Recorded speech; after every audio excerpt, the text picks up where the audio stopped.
আজকে শবে বরাত, আজকে সারা রাত মসজিদে নামাজ পড়বো। হ্যাঁ হ্যাঁ ঠিক বলেছিস। এই ওই দেখ ওবায়দুল্লাহ। হ্যাঁ তাই তো। এই আমি তোর সাথে কথা বলি না, আমিও তো ওর সাথে কথা বলি না। তাহলে চল এক পাশ দিয়ে চলে যাই, তা নাহলে আমাদেরকে দেখলে আমাদের সাথে মসজিদে যেতে চাইবে। হ্যাঁ হ্যাঁ ঠিক বলেছিস, চল।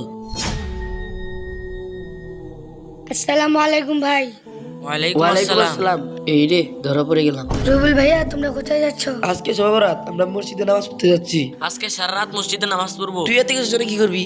আমাদের সাথে তোর মসজিদে যাওয়া লাগবে না, যা। তুই আমাদের বন্ধু না, খবরদার আমাদের সাথে আসবি না।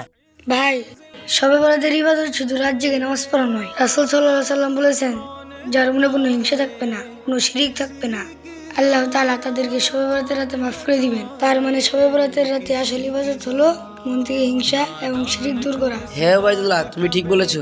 আল্লাহ তাআলা আমাদেরকে সঠিক বুঝ দান করুন। আমিন।